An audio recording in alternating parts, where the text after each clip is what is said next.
प्रश्न 1. खालील वर्ग समीकरणांची सामान्य रूपाशी तुलना करून ABCच्या किमती लिहा. तर आपल्याला वर्ग समीकरण दिलेलं आहे आणि या वर्ग समीकरणाची तुलना कशाशी करायची आहे? वर्ग समीकरणाच्या सर्वसामान्य स्वरूपाशी आणि मग ABCच्या किमती लिहायच्या आहे. तर वर्ग समीकरणाचं सर्वसामान्य स्वरूप कसं आहे? AX वर्ग BX प्लस C बरोबर 0. म्हणजे पहिले वर्गाचं पद पाहिजे, नंतर एक्सचं पद, नंतर स्थिर पद आणि उजवीकडे 0. इथे बघा वर्गाचं पद आहे, एक्सचं पद आहे, स्थिर पद आहे आणि उजवीकडे 0 आहे. म्हणजे मांडणी व्यवस्थित आहे. तर ABCला आपण काय म्हणतो? वर्ग समीकरणाचे सहगुणक. तर आता इथे बघा A ची किंमत किती होऊन जाईल? याच्या एक्स वर्गच्या समोर किती लिहिलं आहे? 1. म्हणजे A ची किंमत होऊन जाईल 1. आणि B ची किंमत किती होऊन जाईल? B ची किंमत एक्सचं सहगुणक -7 आहे आणि एक्सचं सहगुणक B आहे. म्हणजे B ची किंमत झाली -7 आणि C ची किंमत किती होऊन जाईल? 5. वर्ग समीकरण दिलेलं आहे. याची वर्ग समीकरणाच्या सर्वसामान्य स्वरूपाशी तुलना करून आपल्याला ABCच्या किमती लिहायच्या आहे. तर वर्ग समीकरणाचं सर्वसामान्य स्वरूप काय आहे? AX वर्ग plus BX plus C is equal to 0. म्हणजे पहिले वर्गाचं पद, मग एक्सचं पद, मग स्थिर पद आणि उजवीकडे 0. तर इथे बघा अशी मांडणी नाही आहे. तर एमचं पद आणि स्थिर पद उजवीकडे गेलेलं आहे, तर ते पहिले आपल्याला डावीकडे आणावं लागेल. म्हणजे पहिले 2mचा वर्ग आणि उजवीकडली संख्या डावीकडे येते तेव्हा त्या संख्येचं चिन्ह काय होते? बदलते. तर 5m उजवीकडून डावीकडे येईल तर त्याचं चिन्ह बदलेल. म्हणजे -5m होईल आणि -2 उजवीकडून डावीकडे येईल तर त्याचं पण चिन्ह बदलेल. तर -2चं काय होईल? +2 इज इक्वल टू 0. आता बघा AX वर्ग BX plus C is equal to 0 हे काय आहे? वर्ग समीकरणाची सर्वसामान्य मांडणी. म्हणजे वर्गाचं पद, एक्सचं पद, स्थिर पद 0. इथे बघा वर्गाचं पद, एमचं पद, स्थिर पद 0. म्हणजे आता आपण ABCच्या किमती लिहू शकतो. म्हणजे A ची किंमत किती होईल? 2. A बरोबर 2. B ची किंमत किती होऊन जाईल? -5. B ची किंमत -5 आणि C ची किंमत 2. त्याच्यानंतर प्रॉब्लेम 3. आता इथे आपल्याला काय दिलं आहे? y वर्ग बरोबर 7y आणि हे जे वर्ग समीकरण आहे याची तुलना कशासोबत करायची आहे? वर्ग समीकरणाच्या सर्वसामान्य स्वरूपासोबत करायचं आहे आणि ABCच्या किमती लिहायच्या आहेत. तर वर्ग समीकरणाचं सर्वसामान्य स्वरूप काय आहे? आता चल वापरला आहे तर AY² plus BY plus C is equal to 0. बरोबर आहे. तर पहिले वर्गाचं पद पाहिजे, मग yचं पद पाहिजे, मग स्थिर पद पाहिजे आणि उजवीकडे 0 पाहिजे. तर इथे बघा 7y कुठे गेला आहे? उजवीकडे. तर सगळ्यात पहिले त्याला कुठे आणावं लागेल? डावीकडे. तर उजवीकडून डावीकडे येईल तर त्याचं चिन्ह बदलेल. म्हणजे yचा वर्ग प्लस 7y उजवीकडे आहे तर डावीकडे येऊन चिन्ह बदलेल. -7y is equal to 0. आता बघा इथे वर्गाचं पद आहे, yचं पद आहे, पण स्थिर पद नाही आहे. तर स्थिर पदाच्या जागेवर आपल्याला काय लिहावं लागेल? 0 लिहावं लागेल. म्हणजे काय होईल? y वर्ग -7y अधिक स्थिर पदाच्या जागेवर 0 लिहावं लागेल बरोबर 0. म्हणजे आता बघा वर्गाचं पद आहे, yचं पद आहे, स्थिर पद आहे आणि उजवीकडे 0 आहे. तर वर्ग समीकरणाच्या सर्वसामान्य स्वरूपात याची मांडणी झालेली आहे. मग आपल्याला ABCच्या किमती लिहावं लागेल. तर A ची किंमत किती होऊन जाईल? 1 होऊन जाईल. B ची किंमत -7 होऊन जाईल आणि C ची किंमत 0. प्रश्न 2. खालील वर्ग समीकरणे सूत्राचा वापर करून सोडवा. आपल्याला वर्ग समीकरण दिलेलं आहे आणि सूत्राचा वापर करून सोडवायचा आहे. तर वर्ग समीकरण सोडवण्याचं सूत्र काय आहे? एक्स बरोबर मायनस बी प्लस मायनस वर्गमुळामध्ये बी वर्ग मायनस 4ac भागिला 2a. हे काय आहे? वर्ग समीकरण सोडवण्याचं सूत्र काय आहे? मायनस बी प्लस मायनस वर्गमुळामध्ये बी वर्ग मायनस 4ac भागिला 2a. तर ABC काय आहे? वर्ग समीकरणाचे सहगुणक आहे. तर सगळ्यात पहिले आपल्याला काय बघायचं असते? वर्ग समीकरणाची मांडणी सर्वसाधारण स्वरूपात आहे की नाही. तर वर्ग समीकरणाची मांडणी कशा पद्धतीत असते? ax वर्ग प्लस bx प्लस c बरोबर 0. म्हणजे पहिले वर्गाचं पद, मग एक्सचं पद, मग स्थिर पद आणि उजवीकडे 0. तर वर्गाचं पद, एक्सचं पद, स्थिर पद आणि उजवीकडे 0 म्हणजे वर्ग समीकरणाची मांडणी सर्वसामान्य स्वरूपात लिहिलेली आहे. मग आपण इथे पहिले ABCच्या किमती काढून घेऊ. तर एची किंमत किती होऊन जाईल? 1 होऊन जाईल. बीची किंमत 6 आणि सीची किंमत होऊन जाईल 5. आता या किमती आपल्याला कुठे ठेवायच्या आहे? सूत्रामध्ये ठेवायच्या आहे. आता सूत्रामध्ये वर्गमुळात बी वर्ग मायनस 4ac मध्ये या किमती ठेवण्यापेक्षा आपण बी वर्ग मायनस 4ac ची किंमत सुरुवातीलाच काढून घेऊ. कशाची? बी वर्ग मायनस 4ac. आता बी वर्ग म्हटलं तर 6चा वर्ग मायनस 4ac. ए म्हटलं तर 1 आणि सीची किंमत आहे 5.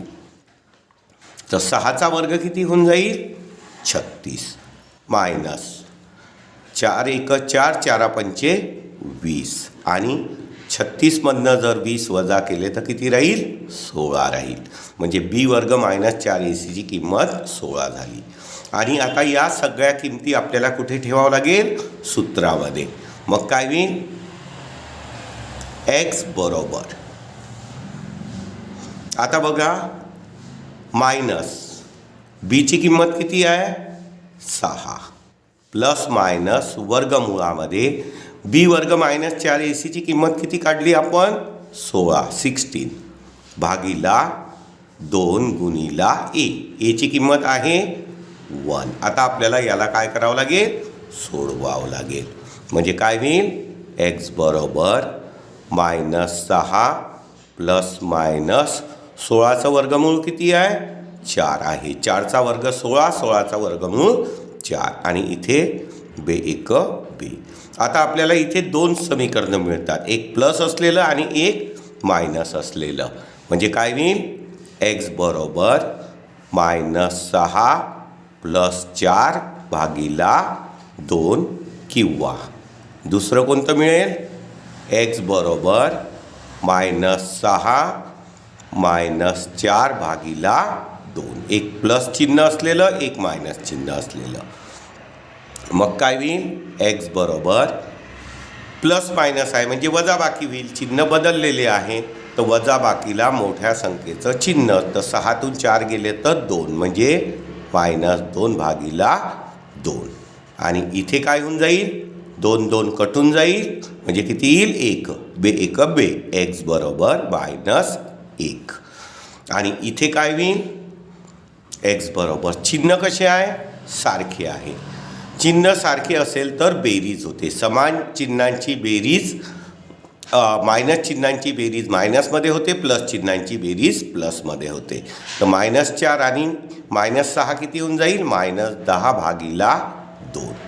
आणि मग याला 2नी जर भागितलं तर मायनस बे 5 10. म्हणजे आपल्याला एक्सची किंमत काय मिळत आहे? प्रश्न 2. वर्ग समीकरण दिलेलं आहे आणि हे वर्ग समीकरण आपल्याला सूत्र पद्धतीने सोडवायचं आहे. तर सूत्र पद्धतीने वर्ग समीकरण सोडवण्याचं सूत्र काय आहे? एक्स बरोबर मायनस बी प्लस मायनस वर्गमुळामध्ये बी वर्ग मायनस 4ac भागिला 2a. आता ABC काय आहे? तर वर्ग समीकरणाचे सहगुणक आहे. तर आपल्याला सगळ्यात पहिले काय करावं लागेल, वर्ग समीकरण सर्वसामान्य मांडणीमध्ये आहे की नाही ते बघावं लागेल. तर वर्ग समीकरणाची सर्वसामान्य मांडणी काय आहे, ax वर्ग bx प्लस c बरोबर 0. ही काय आहे, वर्ग समीकरणाची सर्वसामान्य मांडणी. तर पहिले वर्गाचं पद पाहिजे, नंतर एक्सचं पद पाहिजे, नंतर स्थिर पद पाहिजे आणि उजवीकडे 0. इथे बघा वर्गाचं पद आहे, एक्सचं पद आहे, स्थिर पद आहे आणि उजवीकडे 0. ठीक आहे. तर मग इथनं आपण ABCच्या किमती लिहू शकतो. तर ABC काय आहे, वर्ग समीकरणाचे सहगुणक. तर Aची किंमत किती होऊन जाईल 1, Bची किंमत किती होऊन जाईल -3 आणि Cची किंमत किती होऊन जाईल -2. आता या किमती कुठे ठेवायच्या आहे आपल्याला, सूत्रामध्ये. पण सूत्रामध्ये काय आहे, वर्गमुळामध्ये b वर्ग -4ac. तर इथे या किमती ठेवायच्या पहिले आपण b वर्ग -4ac ची किंमत काढून घेऊ. b वर्ग -4ac. आता b वर्ग, b ची किंमत किती आहे -3. -3चा वर्ग -4ac. a म्हणजे 1 आणि c ची किंमत -2. मग -3चा वर्ग, संख्या प्लस असो की मायनस, वर्ग नेहमी प्लस असतो. तर -3चा वर्ग काय होईल +9. मायनस मायनस प्लस, 4 1 4, 4 2 8 आणि मग यांची बेरीज काय होईल, 8 आणि 9ची बेरीज होऊन जाईल 17 म्हणजे 17. आता या किमती आपल्याला सूत्रामध्ये ठेवावं लागेल. कोणत्या, x बरोबर -b प्लस मायनस वर्गमुळामध्ये b वर्ग -4ac भागिला 2a. म्हणजेच काय होईल, x बरोबर मायनस बीची किंमत किती आहे -3 आहे, म्हणजे कंसात लिहावं लागेल, प्लस मायनस वर्गमुळामध्ये b वर्ग -4ac ची किंमत आपण काढली 17, 17 भागिला 2 आणि a ची किंमत आपण आपल्याला दिली आहे 1. आता आपल्याला याला सोडवावं लागेल. मग काय होईल, x बरोबर मायनस मायनस +3 आणि प्लस मायनस 17चं वर्गमूळ आपल्याला माहिती नाही, 16चं वर्गमूळ 4 आहे, 17चं माहिती नाही, म्हणजे वर्गमुळात 17 राहील आणि भागिला b1 b. म्हणजे आता आपल्याला 2 समीकरणं मिळाले, एक प्लस चिन्ह असलेलं आणि एक मायनस चिन्ह असलेलं. म्हणजे एक्सच्या कोणत्या किमती होईल, एक्स बरोबर 3 प्लस वर्गमुळामध्ये 17 भागिला 2 किंवा दुसरी कोणती मिळेल, एक्स बरोबर 3 मायनस वर्गमुळामध्ये 17 भागिला 2. हे काय झालं, वर्ग समीकरणाची मुळे. प्रश्न 3, वर्ग समीकरण दिलेलं आहे आणि आपल्याला सूत्र पद्धतीने सोडवायचं आहे. तर वर्ग समीकरण सूत्र पद्धतीने सोडवण्यासाठी आपल्याला वर्ग समीकरण सूत्र पद्धतीने सोडवण्याचं सूत्र माहिती पाहिजे. आणि ते सूत्र काय आहे, तर आता इथे चल जो वापरलेला आहे तो m वापरला आहे, म्हणजे काय लिहावं लागेल, m = -b प्लस मायनस वर्गमुळामध्ये b वर्ग -4ac भागिला 2a. वर्ग समीकरण सूत्र पद्धतीने सोडवण्याचं सूत्र काय आहे, -b प्लस मायनस वर्गमुळामध्ये b वर्ग -4ac भागिला 2a. तर ABC काय आहे, वर्ग समीकरणाचे सहगुणक आहे. तर सगळ्यात पहिले आपल्याला काय बघायचं असते की वर्ग समीकरणाचं जी मांडणी आहे ती सर्वसामान्य स्वरूपात आहे की नाही. तर वर्ग समीकरणाचं सर्वसामान्य स्वरूप काय आहे, ax वर्ग bx प्लस c = 0. म्हणजे वर्गाचं पद, मग एक्सचं पद, मग स्थिर पद आणि उजवीकडे 0. तर इथे बघा वर्गाचं पद, एक्सचं पद म्हणजे एमचं पद, स्थिर पद आणि उजवीकडे 0. म्हणजे मांडणी व्यवस्थित आहे, सर्वसामान्य स्वरूपात आहे. म्हणजे आपण ABCच्या किमती लिहू शकतो. तर a ची किंमत किती होऊन जाईल 3 होईल, बीची किंमत किती होऊन जाईल 2 होऊन जाईल आणि सीची किंमत होऊन जाईल -7. आता आपल्याला या किमती सूत्रामध्ये ठेवायच्या आहे.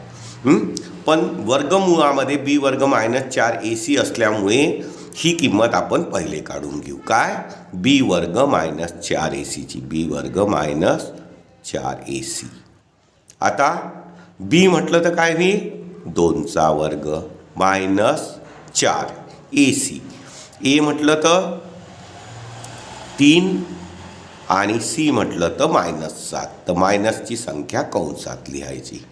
तर इथे काय होईल 2चा वर्ग 4 मायनस मायनस प्लस 4 त्रिक 12 गुणिला 7. 7 2 14 हातचा आला 1 7 आणि 1 8 84.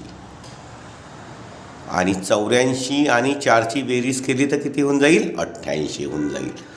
आणि आता या किमती आपल्याला सूत्रामध्ये ठेवावं लागेल. m बरोबर -b प्लस मायनस वर्गमुळामध्ये b वर्ग -4ac भागिला 2a.